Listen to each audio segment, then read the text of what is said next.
Je m'appelle David Mitchell. À 35 ans, je suis un architecte de premier plan chez Strathmore & Associates, l'un des cabinets d'architectes les plus prestigieux de Boston. J'ai tout conçu, des sièges sociaux élégants au complexe résidentiel primé. Structure, précision, transparence. Ce ne sont pas seulement des principes que j'applique à mon travail. C'est ainsi que j'ai toujours abordé la vie. Puis Emily Morgan est entrée dans mon monde et a tout redéfini. J'ai rencontré Emily lors d'un gala de charité il y a 2 ans. Elle avait 32 ans, avocate junior chez Caldwell & Pierce. Ambitieuse et captivante, son rire pouvait remplir une pièce, et son esprit était aussi vif que les tailleurs qu'elle portait au tribunal. Quelques minutes après l'avoir rencontrée, je me suis retrouvé à dessiner son profil sur une serviette en papier, la courbe parfaite de son sourire, la détermination de sa mâchoire. J'ai toujours cette serviette, rangée dans le tiroir de mon bureau, le plan du moment où ma vie a changé. Pendant la première année et demie, nous avons existé dans des espaces séparés. Son appartement en centre-ville, mon loft aménagé dans un entrepôt du quartier des Arts. Le loft était mon chef-d'œuvre, un espace que j'avais conçu et rénové moi-même. Chaque poutre, chaque mur, chaque emplacement de fenêtre avait été méticuleusement planifié pour capter la lumière à différentes heures de la journée. Quand Emily a vu le loft pour la première fois, elle a eu le souffle coupé. David, c'est incroyable. Tu as conçu tout ça. Chaque centimètre, ai-je dit, la regardant explorer avec un plaisir évident. Je ne pourrais jamais vivre dans un espace comme celui-ci, a-t-elle remarqué en passant la main sur une étagère sur mesure. C'est trop parfait. J'aurais peur de tout gâcher. 6 mois avant l'incident d'Hawaï, cette peur avait apparemment disparu. Après un week-end particulièrement romantique dans le Vermont, Emily a suggéré que nous emménagions ensemble. C'était logique financièrement. Son loyer venait d'augmenter, et elle passait déjà la plupart de ses nuits chez moi de toute façon. Tu es sûr? Ai-je demandé. Tu as dit que tu aurais peur de gâcher mon espace parfait. Emily a ri, m'embrassant doucement. C'était avant que je réalise que je voulais faire partie de cet espace. En 1 mois, elle avait vendu la plupart de ses meubles, trop traditionnels, les appelait elle, et avait emménagé dans mon loft. J'ai vidé la moitié de mon placard, réorganisé mon bureau pour faire de la place pour ses livres de droit, et je les regardais placer de petites touches d'elle-même dans mon espace soigneusement conçu. C'était avant que vendredi soir dernier ne change tout. J'étais à ma table à dessin, examinant les plans d'un nouveau complexe de bureaux durables, quand Emily a fait irruption. Son énergie la précédait toujours, comme une rafale de vent qui réorganisait les papiers et les pensées. David, tu ne croiras jamais ce qui s'est passé aujourd'hui. Elle a laissé tomber son sac de créateur sur notre canapé en cuir et s'est dirigée directement vers le casier à vin. J'ai remarqué qu'elle avait choisi le cabernet cher que nous gardions pour une occasion spéciale. Ça doit être une bonne nouvelle, ai-je dit, en enroulant soigneusement mes plans. Emily avait cette habitude de faire de grands gestes quand elle était excitée, et j'avais appris à protéger mon travail. La meilleure, dit-elle en se versant généreusement un verre. Je vais à Hawaï la semaine prochaine. J'ai levé les yeux, posant mon crayon. Hawaï? Pourquoi faire? Une conférence juridique à Maui. 5 jours au Royal Lahaina Resort. Elle a pris une longue gorgée de vin, son rouge à lèvres laissant une empreinte parfaite sur le verre. Tous frais payés par le cabinet. C'est soudain. Tu n'as jamais parlé de conférence auparavant. Emily a agité la main d'un air dédaigneux. C'est juste arrivé aujourd'hui. Michael m'a appelé dans son bureau après la réunion Henderson et m'a dit qu'il voulait que j'y aille avec lui. Michael. Le nom flottait dans l'air comme de la fumée de cigarette. Michael Westbrook, associé principal de son cabinet récemment divorcé, la quarantaine, avec la réputation de brouiller les frontières professionnelles. D'après les histoires précédentes d'Emily, il avait l'habitude de se tenir trop près pendant les conversations et de programmer des dîners en tête-à-tête pour discuter du développement de carrière. Juste toi et Michael. J'ai gardé ma voix égale, bien que je sente la tension monter dans mes épaules.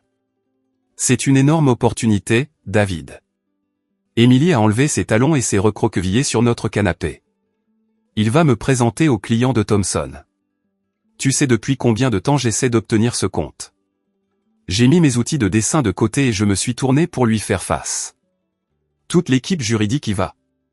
Non, juste nous. Elle a légèrement froncé les sourcils. Pourquoi est-ce que ça a de l'importance? ça a de l'importance parce que ça ressemble moins à une conférence qu'à des vacances avec ton patron. 5 jours à Moï dans un complexe hôtelier. L'expression d'Émilie s'est durcie. C'est un voyage d'affaires légitime. La conférence porte sur le droit immobilier international. Michael m'a spécifiquement choisi en raison de mes recherches sur l'affaire Nakamura. Le même Michael qui t'a dit que tu avais un regard de braise à la fête de Noël?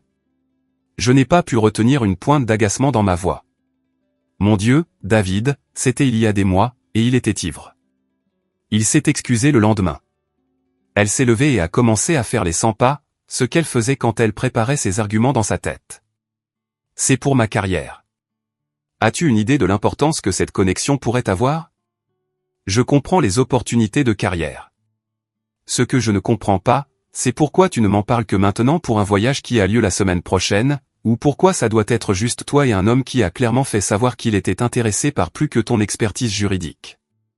Émilie a arrêté de faire les 100 pas et a posé son verre de vin avec un tintement sec. Tu es sérieux, là? Je rentre à la maison, excité de partager une bonne nouvelle, et tu transformes ça en une sorte d'interrogatoire. Je pose juste des questions raisonnables, ai-je dit, me levant aussi. La situation ne tient pas la route. Ce qui ne tient pas la route, c'est ta réaction. Je pensais que tu serais content pour moi. Content que tu passes 5 jours au paradis avec un type qui essaie de se mettre dans ton lit depuis que tu as rejoint le cabinet. Les yeux d'Émilie ont lancé des éclairs. C'est complètement déplacé et injuste. Michael est mon mentor. Les mentors n'ont pas besoin d'escapades tropicales pour offrir des conseils de carrière. C'est une conférence avec des ateliers et du réseautage. Alors montre-moi le programme de la conférence, les jeux interrompus. Montre-moi le site web de l'événement, la confirmation d'inscription, n'importe quoi. Émilie a croisé les bras. Je n'ai rien à te prouver. C'est exactement pour ça que j'ai hésité à te le dire.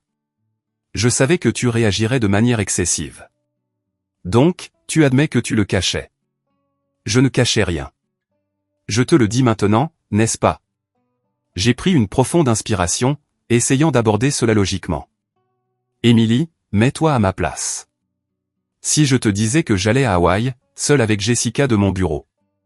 Jessica qui t'envoie toujours des textos sur des questions de conception urgentes à 23 heures, a interrompu Émilie. Exactement. Tu aurais des inquiétudes aussi. C'est différent. En quoi? Parce que je te fais confiance et je t'ai toujours fait confiance. Mais cette situation me semble louche et tu te mets sur la défensive au lieu de répondre à mes préoccupations.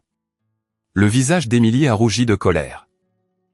Je me mets sur la défensive parce que tu m'accuses de quelque chose d'inapproprié alors que c'est une opportunité professionnelle légitime.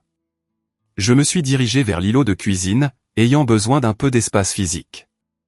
Je ne t'accuse de rien. Je dis que je ne suis pas à l'aise avec la situation. Il y a une différence. Eh bien, j'y vais, a déclaré Émilie, le menton levé. C'est trop important pour ma carrière. Je l'ai regardé un long moment, la détermination de sa mâchoire, l'éclair dans ses yeux. En tant que ton partenaire, je te demande de ne pas y aller. Je te dis que je ne suis pas à l'aise avec cet arrangement. Le rire d'Émilie était sec et sans humour. Tu me demandes? Tu me dis? Oh, je ne suis pas ta propriété, David. Je suis une femme adulte qui prend ses propres décisions. Ces mots m'ont frappé comme un coup physique. Non pas parce qu'ils étaient durs, mais parce qu'ils révélaient quelque chose de fondamental. Émilie voyait mon inquiétude comme du contrôle, pas de l'attention. J'ai regardé autour du loft, mon loft, l'espace que j'avais créé puis partagé volontairement avec elle. La cuisine où nous préparions les brunchs du dimanche, le puits de lumière que j'avais installé parce qu'Émilie avait un jour mentionné qu'elle aimait s'endormir en regardant les étoiles. La maison que j'avais construite et qu'elle traitait comme un hôtel. Tu as raison, ai-je dit finalement, ma voix froide et détachée. Tu n'es pas ma propriété. J'ai fait une pause, l'architecte en moi appréciant la symétrie structurelle de ce que j'allais dire. Et je ne suis pas ton propriétaire. Émilie a levé les yeux au ciel, manquant clairement la signification. Ne sois pas dramatique. Ce voyage aura lieu et j'ai besoin que tu me soutiennes. Quand pars-tu? Ai-je demandé, concevant déjà mentalement un nouveau plan, un qui ne l'inclurait pas, mardi matin. Je serai de retour dimanche soir.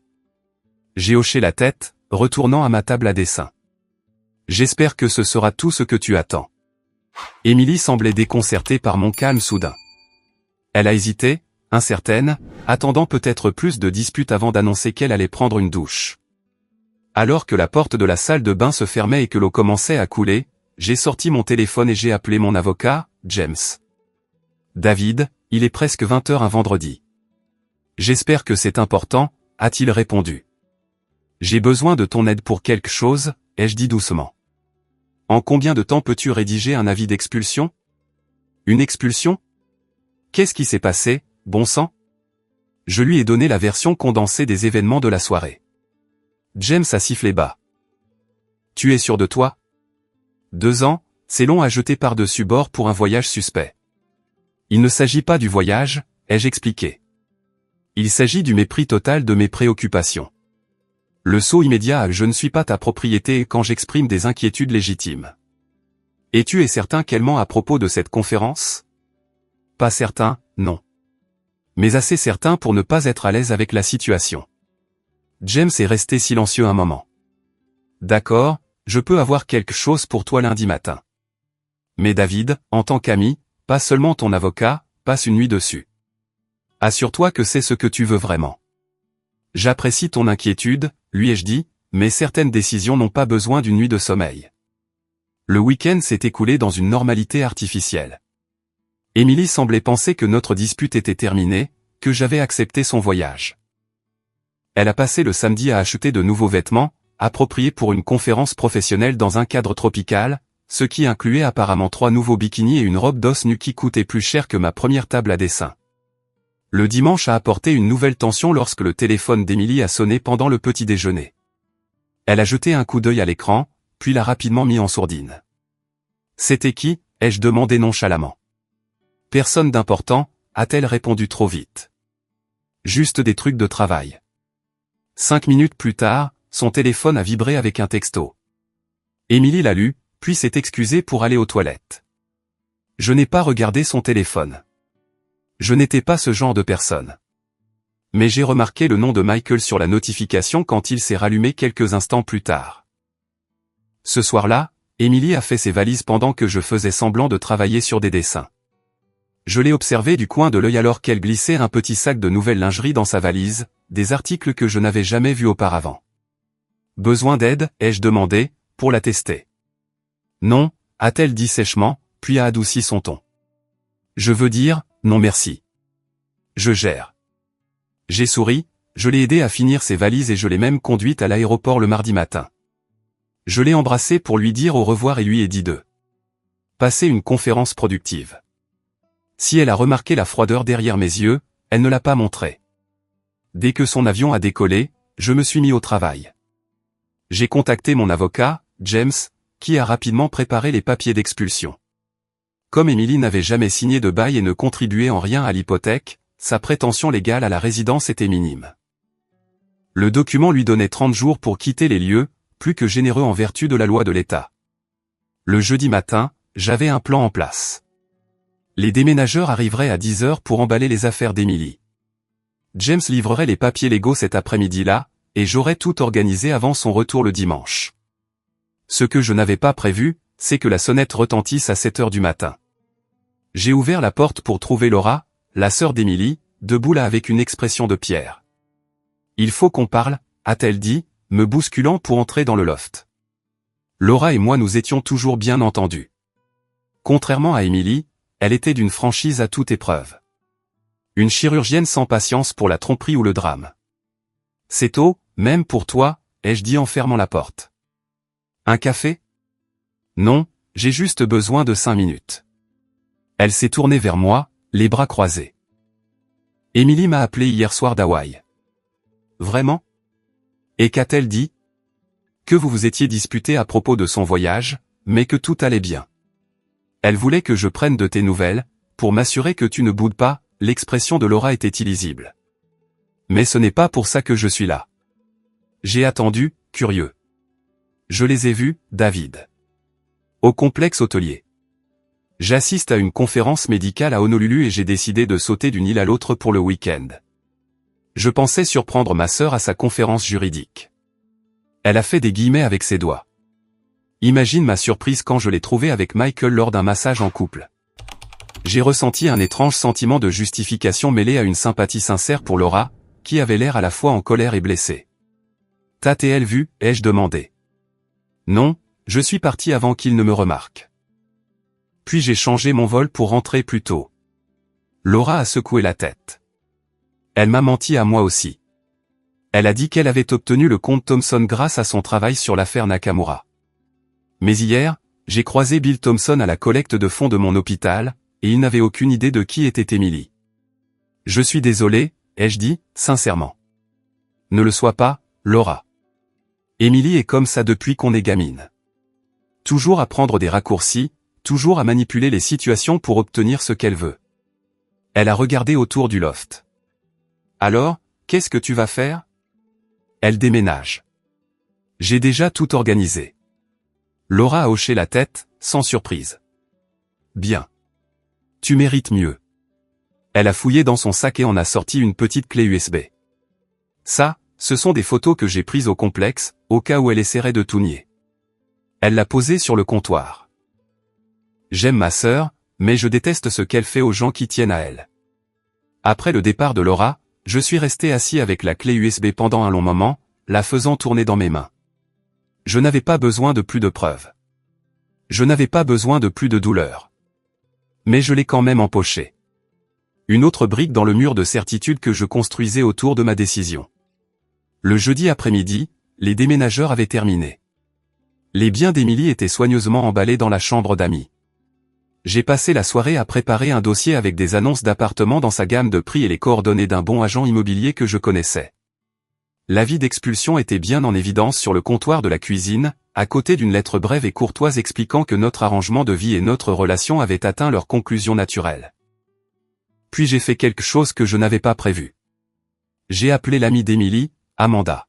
« David ? » « Tout va bien, » a répondu Amanda, surprise. Nous n'étions pas proches. Elle était fermement l'amie d'Emily, pas une amie commune. « Tout va bien », l'ai-je assuré. J'avais juste une petite question sur cette conférence à laquelle Emily assiste. Une conférence ? Oh.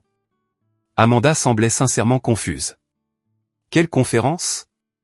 Je ressentis une certitude glaciale s'installer dans mon estomac. La conférence juridique à Maui, celle pour laquelle elle est partie mardi. Il y eut une pause. David, Michael a annoncé la semaine dernière que lui et Emily prendraient des jours de vacances après avoir clos l'affaire Henderson. Il n'y a pas de conférence à ma connaissance. Je vois, ai-je dit, ma voix stable malgré la colère qui montait en moi. A-t-il mentionné où ils allaient ? Non. Mais... Amanda a hésité.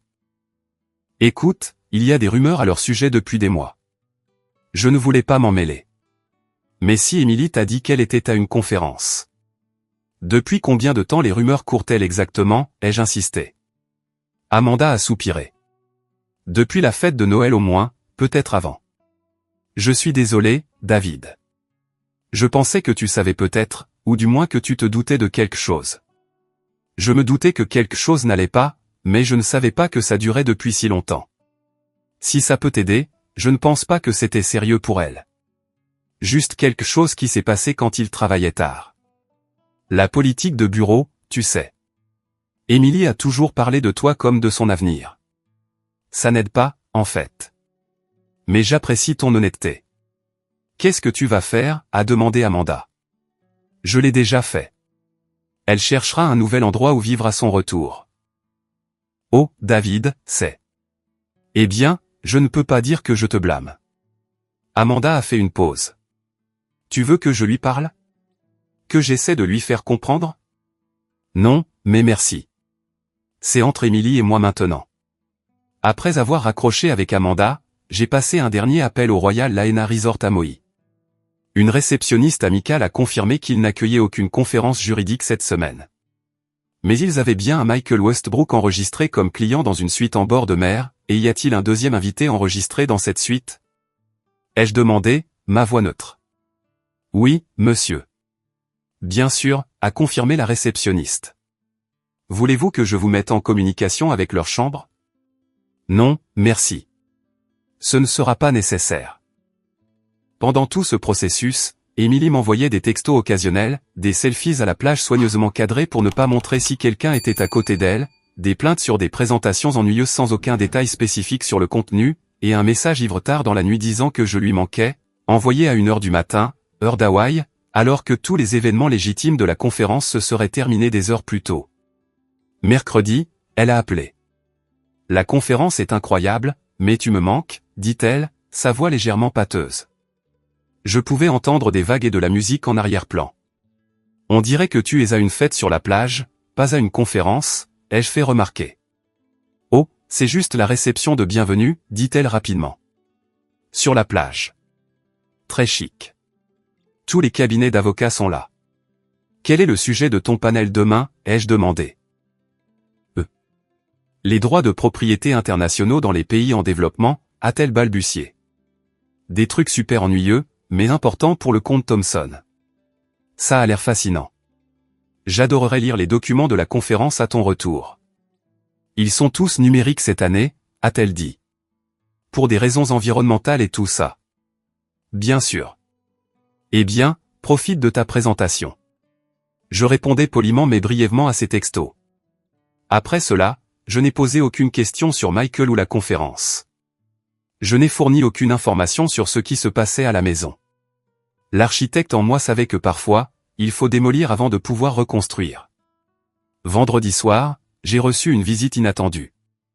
La sonnette a retenti vers 21h, et quand j'ai ouvert, Jessica de mon bureau se tenait là, tenant une pile de plans. Je sais qu'il est tard, dit-elle en s'excusant. Mais tu as mentionné que tu voulais voir les révisions du projet Hamilton avant lundi, et je viens de les terminer. Je l'ai fait entrer, reconnaissant de la distraction. Jessica était une collègue depuis 3 ans, brillante en ingénierie structurelle, directe dans sa communication, et oui, parfois sujette aux textos tardifs sur le travail. Émilie avait toujours été jalouse d'elle, bien que je ne lui ai jamais donné de raison de l'être. Je peux t'offrir un verre, ai-je proposé en prenant les plans. Jessica a hésité. En fait, oui. Ça a été une semaine d'enfer. Nous nous sommes installés à ma table à dessin avec des verres de whisky, examinant ces excellentes révisions du projet Hamilton problématique. La conversation a coulé facilement, du travail à la théorie de l'architecture, en passant par notre amour commun pour les porte-mines vintage. C'était rafraîchissant de parler à quelqu'un qui comprenait ma passion, qui ne levait pas les yeux au ciel quand je m'enthousiasmais pour les porte-à-faux ou les innovations en matière de charges portantes. Cet endroit est incroyable, a commenté Jessica en regardant le loft.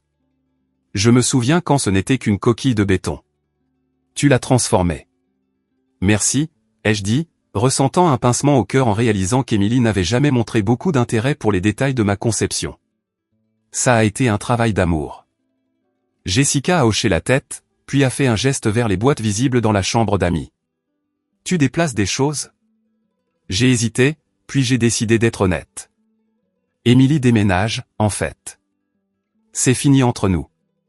Les yeux de Jessica se sont écarquillés. Oh, je suis désolé. Je ne savais pas, non, personne ne le sait encore.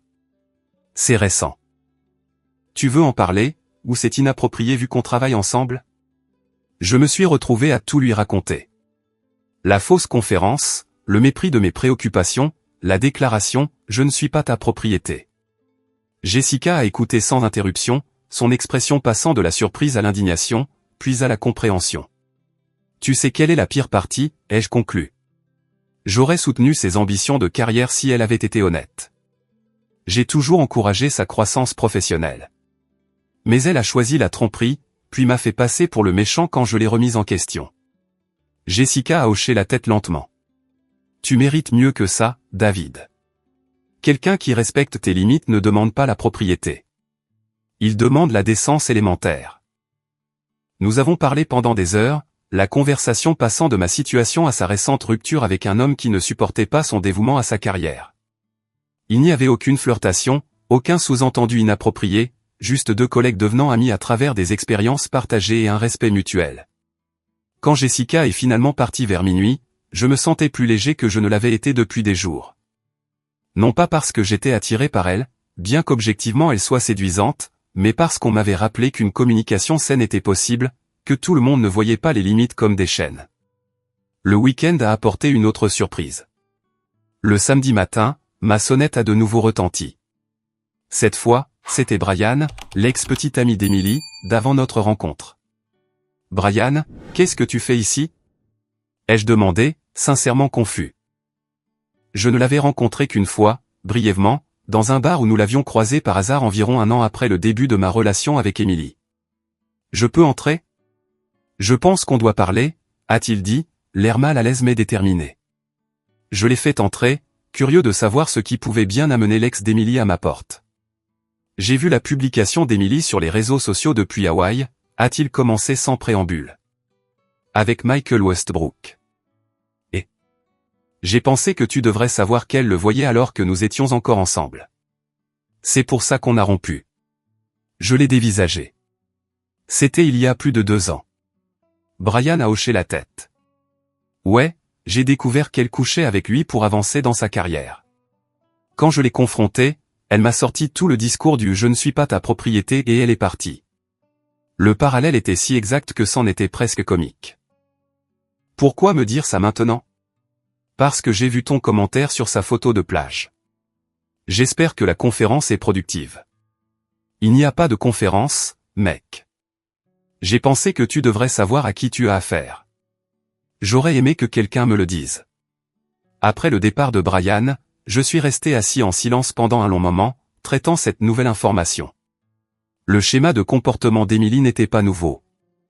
Ce n'était pas une erreur ou un moment d'égarement. C'était un comportement calculé qu'elle répétait depuis des années. Le dimanche soir est arrivé. J'ai entendu la clé d'Emily dans la serrure vers 20h. Elle a crié mon nom en entrant, sa voix portant ce ton particulier de désinvolture forcée qui suggère quelqu'un qui a quelque chose à cacher. Dans la cuisine, ai-je répondu. Emily est apparue dans l'embrasure de la porte, bronzée et légèrement décoiffée par le voyage. Elle portait de nouvelles boucles d'oreilles que je n'avais pas vues auparavant, de petites puces de perles qui semblaient chères. « Salut », dit-elle en laissant tomber ses sacs. Le vol était un enfer absolu. Un gamin a crié tout le temps de Honolulu à là. J'ai hoché la tête, restant assis à l'îlot de cuisine. « Il y a du café si tu en veux. » Elle a semblé hésiter, sentant peut-être quelque chose d'étrange dans mon attitude. « Merci, mais je suis épuisé. Je pense que je vais juste prendre une douche et m'écrouler. » Elle s'est avancée comme pour m'embrasser, mais je me suis légèrement détourné, attrapant ma tasse. Elle a fait une pause, puis a continué. La conférence était incroyable, au fait. J'ai noué tellement de contacts. Michael m'a présenté au conseiller principal de Thomson Industries, et ils sont intéressés à ce que je travaille directement sur leur prochaine acquisition. Félicitations, ai-je dit d'un ton égal. Ça ressemble exactement à ce que tu espérais. Emily a souri, soulagée de ce qu'elle percevait comme mon acceptation. Ça en valait vraiment la peine. Je sais que tu avais des inquiétudes, mais c'était complètement professionnel. J'en suis sûr. J'ai fait un geste vers le comptoir où les documents attendaient. Il y a quelque chose que tu dois voir. Les yeux d'Emily ont suivi ma main, son expression changeant alors qu'elle remarquait les papiers à l'aspect officiel. Qu'est-ce que c'est? Un avis légal. Tu as 30 jours pour trouver un nouveau logement. Elle a cligné des yeux rapidement, comme pour éclaircir sa vision. C'est une sorte de blague. Pas de blague. J'ai pris la liberté de rassembler quelques annonces d'appartements qui pourraient te convenir. Il y a aussi la carte de Sarah Jenkins. C'est une excellente agente immobilière. Emily a arraché les papiers, les parcourant avec l'efficacité rapide de quelqu'un habitué à déchiffrer des documents juridiques. Tu m'expulses? Tu ne peux pas être sérieux. Tes affaires sont emballées dans la chambre d'amis. J'ai été très prudent avec elle. Elle a levé les yeux des papiers, son visage rougissant de colère. C'est de la folie. Tu ne peux pas simplement me mettre dehors parce qu'on s'est disputé. Il ne s'agit pas d'une dispute, Emily. Il s'agit d'une incompatibilité fondamentale dans notre façon de voir notre relation. De quoi tu parles? Parce que je suis parti en voyage d'affaires? Je me suis levé, ma taille me permettant de la regarder de haut. Parce que quand j'ai exprimé des préoccupations légitimes, tu les as complètement ignorées. Parce que tu as présenté mon souci pour nos limites comme si je te traitais comme une propriété. Parce que tu as privilégié une opportunité douteuse au détriment de la confiance de notre relation. Il n'y avait rien de douteux à ce sujet. La voix d'Émilie s'est élevée. C'était une conférence légitime. Vraiment? Parce que j'ai appelé le Royal Laena Resort. Il n'y avait pas de conférence juridique là-bas cette semaine. Ni sur le droit immobilier international, ni sur quoi que ce soit d'autre. La bouche d'Émilie s'est ouverte puis s'est refermée. Pour une fois, la brillante avocate était à court de mots. J'ai aussi parlé à ta collègue Amanda hier, ai-je poursuivi calmement.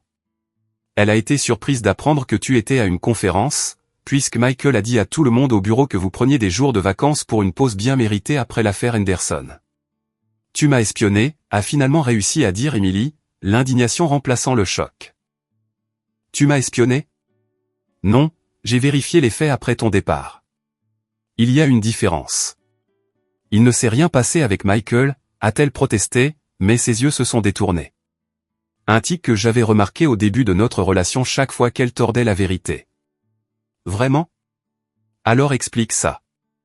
J'ai sorti mon téléphone et j'ai fait défiler les photos que j'avais téléchargées du compte cloud d'Émilie, un service que nous partagions pour plus de commodité.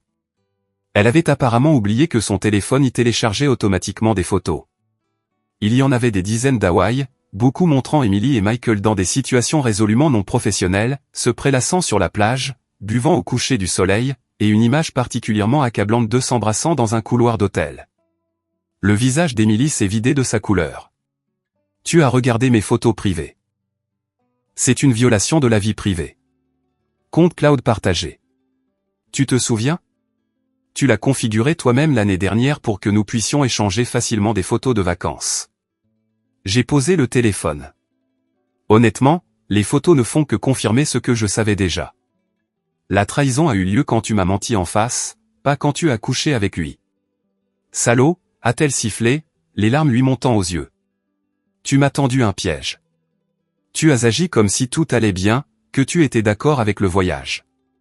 Et tu as agi comme si tu allais à une conférence, pas à une escapade romantique avec ton patron.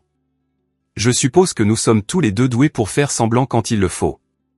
La stratégie d'Émilie a changé. Ses épaules se sont affaissées et ses yeux se sont remplis de larmes sincères. David, s'il te plaît. Je sais que j'ai tout gâché. Mais tu ne peux pas simplement jeter 2 ans par la fenêtre pour une seule erreur. Une erreur? Comptons, si tu veux bien. 1. Mentir sur la conférence. 2. Me manipuler quand j'exprime des inquiétudes. 3. Utiliser la phrase « je ne suis pas ta propriété » ou pour détourner des questions légitimes. 4. Continuer le mensonge avec de fausses mises à jour de la conférence. 5. Rentrer à la maison et mentir à nouveau, droit dans les yeux, même une fois le voyage terminé. J'ai énuméré chaque point sur mes doigts. C'est 5 erreurs au minimum, et elles mènent toutes à la même conclusion, tu ne me respectes pas, ni notre relation. Je te respecte. Je t'aime. Elle s'est approchée de moi, tendant la main vers la mienne. David, les gens font des erreurs. Les relations traversent des moments difficiles. On peut surmonter ça. Oh, et j'ai oublié le numéro 6, ai-je ajouté. Le bracelet en diamant que Michael t'a acheté il y a 2 mois. Celui que tu as caché au fond du placard. Émilie s'est figée. Comment as-tu? Les déménageurs l'ont trouvé en emballant tes affaires. Jolie pièce. Pas vraiment ton style, cependant. Un peu tapas accent grave-l'œil pour le tribunal, tu ne trouves pas? Ce n'était pas comme ça, a-t-elle balbutié. C'était un bonus pour l'affaire Henderson. Un cadeau professionnel, c'est ça? Et je suppose que la lingerie que tu as achetée pour ce voyage, celle que tu n'as jamais portée pour moi, était aussi une tenue professionnelle. Le visage d'Émilie s'est tordu de colère. Tu as fouillé dans mes affaires? Qu'est-ce qui te donne le droit? Je n'ai rien fouillé. Je t'ai vu l'emballer, tout comme je t'ai vu mentir depuis des mois maintenant. Brian m'a mis au courant du reste. Brian? La couleur a quitté son visage. Tu as parlé à Brian? Il est passé hier. Il semble que tu aies un schéma de comportement, Émilie. Même liaison, mêmes excuses, même discours, je ne suis pas ta propriété quand tu es prise. Brian est un menteur. Il était contrôlant et jaloux. Vraiment? Ou posait-il simplement des questions raisonnables, comme je l'ai fait? Émilie a reculé, calculant visiblement son prochain coup. Alors c'est tout. 2 ans ensemble et c'est juste fini. Aucune chance de se racheter. Pas de thérapie de couple. Certaines trahisons ne peuvent pas être réparées, Émilie. La confiance, c'est comme une poutre maîtresse dans un bâtiment. Une fois qu'elle est compromise, toute la structure est instable. Arrête avec tes métaphores architecturales. A-t-elle crié en frappant la main sur le comptoir. C'est notre vie, pas un de tes précieux bâtiments. Tu as raison. Les bâtiments sont honnêtes. Ils ne prétendent pas être quelque chose qu'ils ne sont pas. Émilie m'a dévisagé, son expression passant de la colère au calcul. Je pouvais presque voir l'avocate en elle élaborer des stratégies, tester des arguments. Tu sais, je pourrais contester cette expulsion, a-t-elle dit finalement. Je pourrais invoquer les droits du locataire. Je pourrais faire traîner ça pendant des mois. Tu pourrais essayer. Mais comme ton avocat te le dirait, sans bail ni preuve de paiement de loyer, tu perdrais. Et faire traîner les choses ne signifierait que plus d'heures facturables pour James. Émilie a essayé une autre approche. Et tout ce que j'ai apporté à cet endroit? Les meubles que nous avons achetés ensemble, l'art, les rénovations que j'ai aidé à planifier? J'ai tout documenté. Tout ce que tu as acheté personnellement ou que nous avons acheté en commun est à toi. La liste est dans le dossier avec les annonces d'appartements. Et qu'est-ce que tu diras à nos amis? Tes parents, ils m'adorent. La vérité. Que tu as choisi une opportunité de carrière avec ton patron plutôt que l'honnêteté dans notre relation. Les yeux d'Émilie se sont plissés. C'est de la diffamation. Je pourrais te poursuivre pour ça. J'ai ri à cela. La vérité est une défense absolue contre la diffamation, comme tu le sais très bien. Et j'ai les photos et le témoignage d'Amanda pour le prouver. Émilie a de nouveau changé de tactique, se rapprochant de moi, sa voix s'adoucissant. David, s'il te plaît. J'ai fait une terrible erreur. Je me suis laissé emporter par l'attention, la possibilité d'avancement. Michael ne signifie rien pour moi. C'était juste une décision stupide et impulsive. Elle a tendu la main vers mon visage, ses doigts effleurant ma joue. Ne jette pas tout ce que nous avons construit. Je t'aime. Toi seul. Pendant un bref instant, j'ai senti l'attrait de notre histoire, le confort de la familiarité. Émilie a senti mon hésitation et a pressé son avantage, se penchant pour m'embrasser. Ses lèvres ont rencontré les miennes, et je l'ai permis une seconde avant de me dégager doucement. Bien essayé, ai-je dit tranquillement, mais c'est trop tard. Émilie a reculé, la frustration évidente dans chaque ligne de son corps. Qu'est-ce que tu veux de moi, David? Des excuses? D'accord, je suis désolé. Une humiliation publique? Tu veux que je dise à tout le monde ce que j'ai fait? Je le ferai. Dis-moi juste ce qu'il faudrait pour arranger ça. Il ne s'agit plus de ce que je veux. Il s'agit de ce que je n'accepterai pas. Et je n'accepterai pas une relation où l'honnêteté est facultative et la confiance est jetable. Émilie a passé l'heure suivante à alterner entre la colère, le marchandage et les larmes. Elle a menacé d'intenter une action en justice. Elle a promis de changer. Elle m'a accusé d'avoir tout planifié. Elle m'a rappelé tout ce que nous avions partagé. Pendant tout ce temps, je suis resté calme, parlant peu, laissant sa tempête émotionnelle s'épuiser contre la structure immuable de ma décision. Finalement, elle a attrapé son sac à main et le dossier d'annonce d'appartement. Je reste chez Amanda ce soir. Ce n'est pas fini. Prends tout ce dont tu as besoin pour les prochains jours, ai-je suggéré. Tes cartons seront là quand tu seras prête à les déménager. Elle s'est arrêtée à la porte, se retournant avec des yeux cerclés de rouge. Tu vas le regretter, David. Personne ne t'aimera jamais comme je le fais. J'ai hoché la tête en guise de reconnaissance mais n'ai offert aucune réponse. En tant qu'architecte, je savais que parfois, la déclaration la plus éloquente est l'espace vide. Après son départ, je me suis versé un autre café et je me suis dirigé vers les grandes fenêtres donnant sur la ville. Le loft semblait déjà différent, plus grand, plus vide, mais en quelque sorte plus honnête. Le lendemain matin, je me suis réveillé avec un barrage de textos d'Émilie, alternant entre excuses et accusations. Je n'ai répondu qu'aux questions pratiques sur le moment où elle pourrait accéder à ses affaires. Vers midi, mon téléphone a sonné avec un numéro que je ne reconnaissais pas. Est-ce bien David Mitchell? A demandé une voix masculine quand j'ai répondu. Lui-même. C'est Michael Westbrook. Je pense qu'on doit parler. À propos de quoi exactement, ai-je demandé, connaissant déjà la réponse. Emily est dévastée. Elle m'a raconté ce qui s'est passé, a dit Michael, sa voix portant cette autorité exercée que les avocats utilisent pour intimider. Ne pensez-vous pas que vous réagissez de manière excessive? Réagir de manière excessive aurait été de changer les serrures pendant son absence. Réagir de manière excessive aurait été de jeter ses affaires dans la rue. Je lui ai donné un préavis de 30 jours, ce qui est plus que généreux compte tenu des circonstances. Écoutez, ce qui s'est passé à Hawaï. Arrêtez. Je l'ai coupé. Je n'ai ni besoin ni envie de détails. Il ne s'agit pas de jalousie. Alors de quoi s'agit-il, a-t-il demandé, l'air sincèrement confus. De respect, d'honnêteté, de confiance. Toutes les choses qui manquaient quand Emily a ignoré mes préoccupations et m'a menti en face. Il y eut une pause. Puis la voix de Michael s'est abaissée à un ton conspirateur. Entre hommes, elle peut être difficile, émotive. Mais elle tient vraiment à vous. J'ai presque ri de l'absurdité. Cet homme qui avait participé à me tromper essayait maintenant de créer un lien avec moi sur la prétendue nature émotionnelle d'Emily.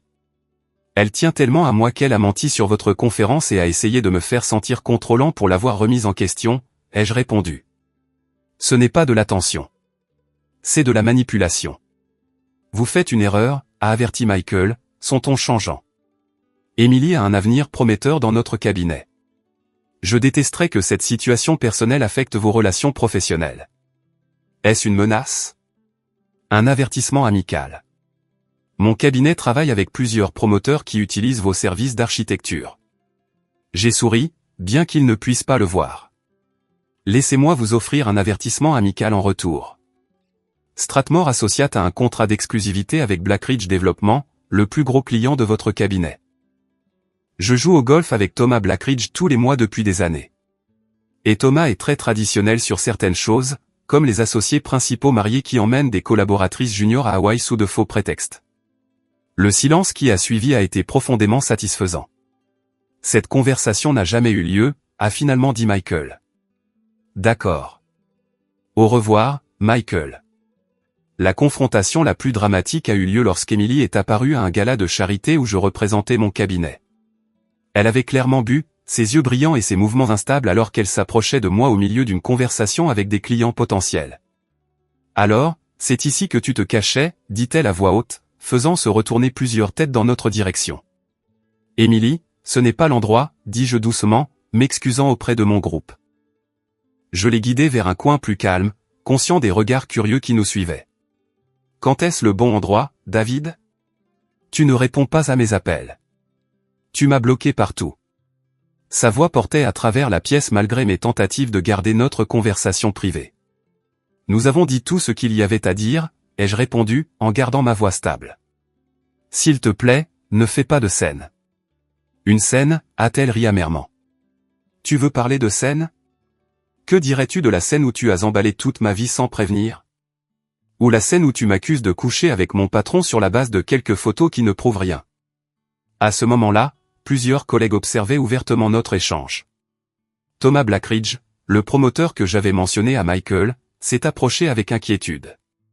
Tout va bien ici, David, a-t-il demandé, regardant Emily d'un œil las. Tout va bien, Thomas. Emily s'en allait.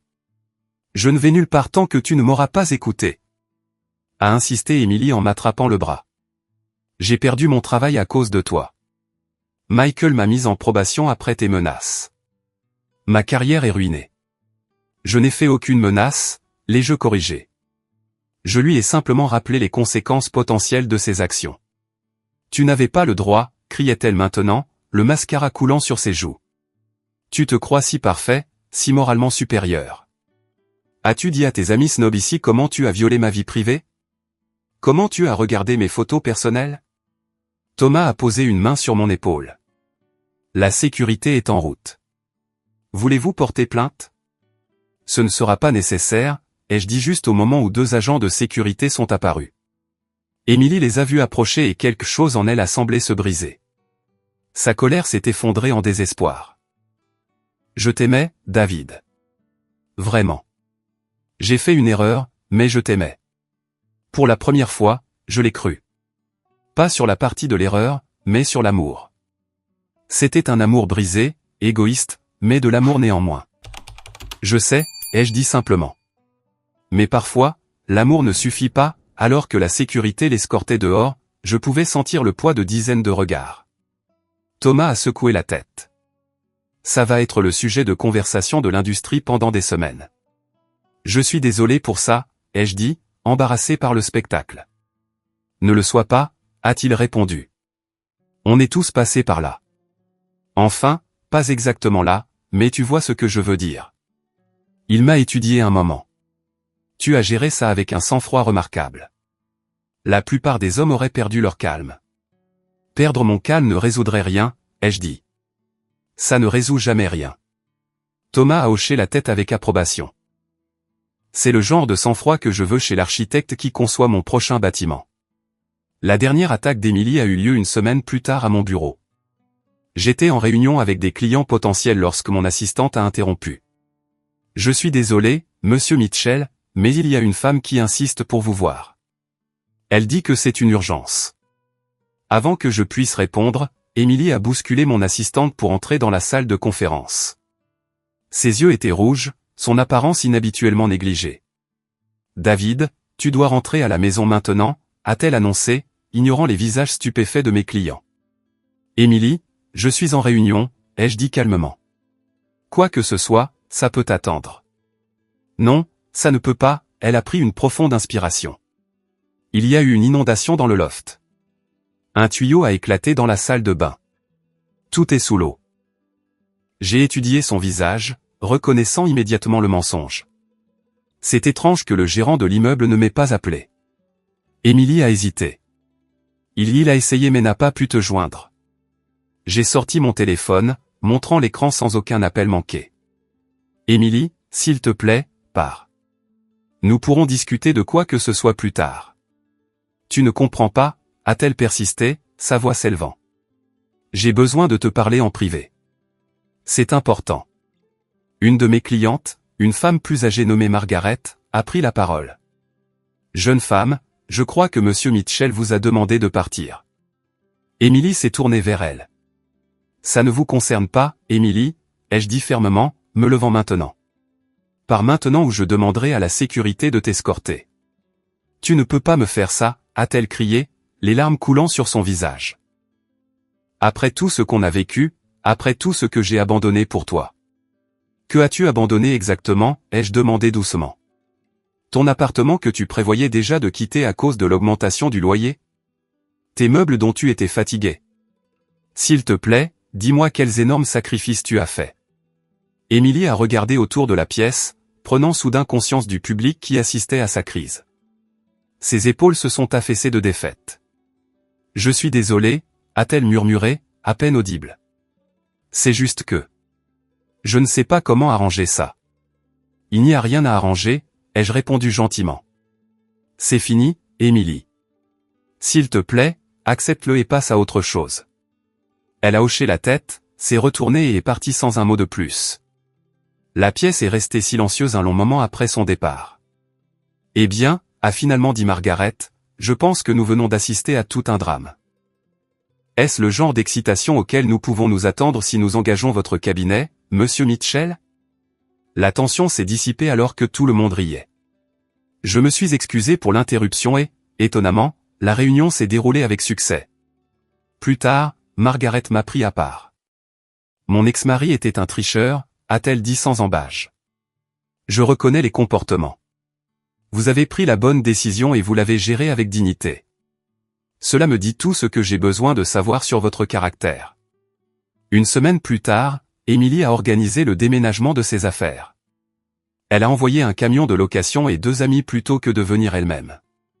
Je me suis fait rare pendant le processus, laissant des instructions détaillées au gérant de l'immeuble. Quand je suis rentré chez moi ce soir-là, ses clés étaient sur le comptoir de la cuisine à côté d'un mot. Tu réaliseras un jour ce que tu as jeté. J'ai mis le mot dans la poubelle de recyclage et ses clés dans un tiroir. Puis j'ai ouvert une bière, je me suis assis à ma table à dessin et j'ai commencé à esquisser les plans préliminaires pour la rénovation du loft. La chambre d'amis ferait une excellente salle de sport. Le placard qu'Émilie avait utilisé pourrait être converti en rangement supplémentaire pour mes livres et matériaux d'architecture. La salle de bain avait de toute façon besoin d'être modernisée. 3 mois après le départ d'Émilie, j'ai eu une visite inattendue. C'était un jeudi soir pluvieux, et je travaillais tard sur la conception du centre d'art communautaire lorsque ma sonnette a retenti. En ouvrant la porte, j'ai trouvé Émilie debout là, trempée par l'averse, le maquillage coulant sur son visage. « J'ai besoin de te parler », a-t-elle dit, la voix tremblante. « S'il te plaît. » Contre mon meilleur jugement, je l'ai laissée entrer, lui offrant une serviette pour ses cheveux dégoulinants. « Fais vite, ai-je dit. J'ai une date limite demain. » Émilie a regardé autour du loft, notant les changements que j'avais faits depuis son départ. Nouveaux meubles, espace réaménagé, la chambre d'amis maintenant convertie en bureau. Ses yeux se sont attardés sur une veste de femme suspendue près de la porte. Celle de Jessica. « Tu vois quelqu'un » a-t-elle déclaré d'un ton neutre. « Ce n'est pas pour ça que tu es là. » Elle a pris une profonde inspiration. « Non, je suis venu te donner ça. » Elle m'a tendu une enveloppe. À l'intérieur se trouvait un chèque d'un montant substantiel. « C'est pour le temps où j'ai vécu ici. Loyer, charges, tout. » Je l'ai regardé, confus. « Pourquoi maintenant ?»« Parce que tu avais raison, » a-t-elle dit doucement. « Surtout. Michael se servait de moi. Au moment où j'ai cessé d'être utile, il m'a jeté. » Son rire était amer. « Ça te dit quelque chose ? Je ne t'ai pas jeté, Émilie. J'ai fait respecter des limites que tu refusais de respecter. » Elle a hoché la tête, des larmes se formant. « Je le sais maintenant. La thérapie est éclairante. » Elle a de nouveau jeté un coup d'œil autour d'elle. « C'est sérieux avec celle à qui appartient cette veste ? » Oui. Est-ce qu'elle est bonne pour toi ? Elle me respecte et je la respecte. Émilie a de nouveau hoché la tête, s'essuyant les yeux. Je suis contente. Je le pense vraiment. Elle s'est dirigée vers la porte, puis s'est arrêtée.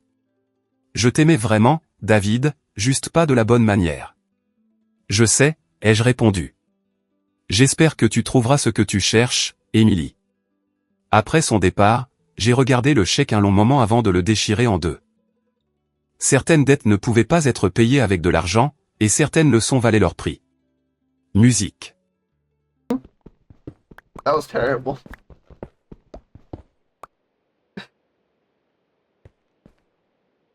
I believe I do have.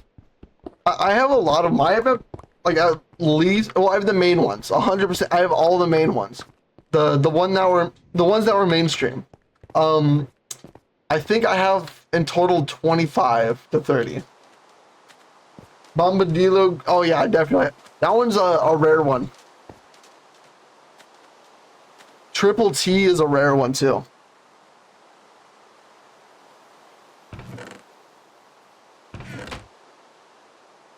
Triple T. Everything. Get water. You're a butthole. Oh yeah, but with what water? Huh? Oh, she didn't text him.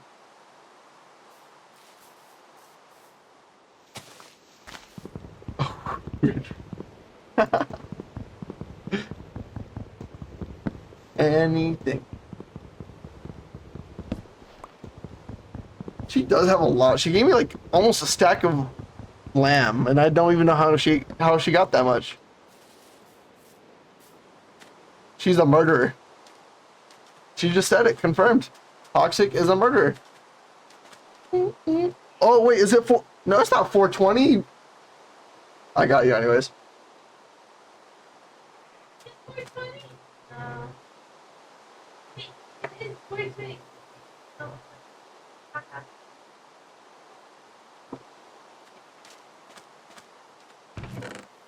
I got you, don't worry.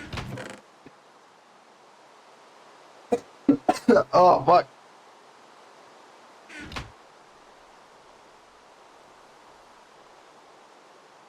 I'm locked in. Know it? Know it, Dark?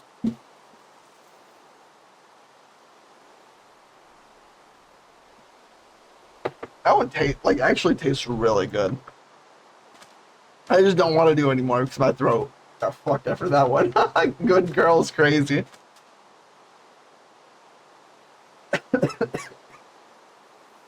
Green flag.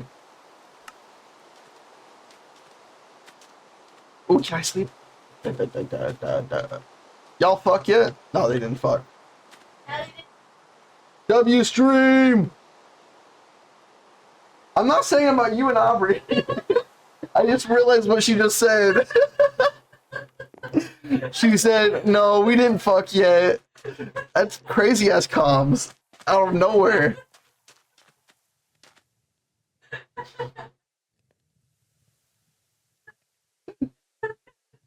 I'm subbed in a lot of places. I have tons of emotes.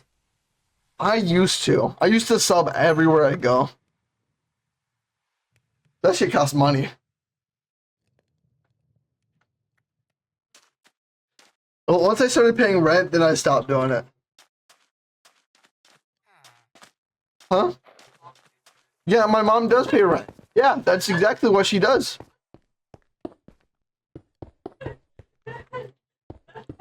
You got a problem with it? She said, your mom pays rent.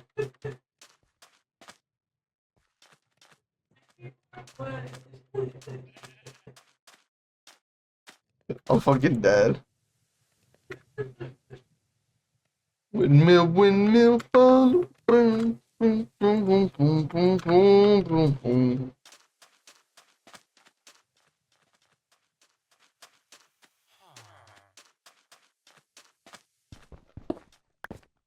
Boop, boop. What you been up to though? What you been up to, Dark? Like outside from outside from a Twitch, like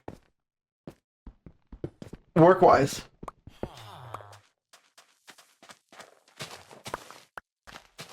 If you have a job. You said you have adult money, so I'm assuming you do.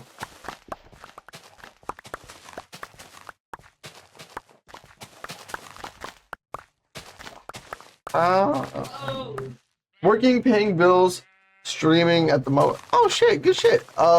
If you don't mind me asking, what do you work? Dunkin' Donuts? Can I get a free donut? Oh man, I need to stop. I need to stop eating a lot of like fatty foods. I start eating healthier. You in Florida? Well, I might be across the US in California.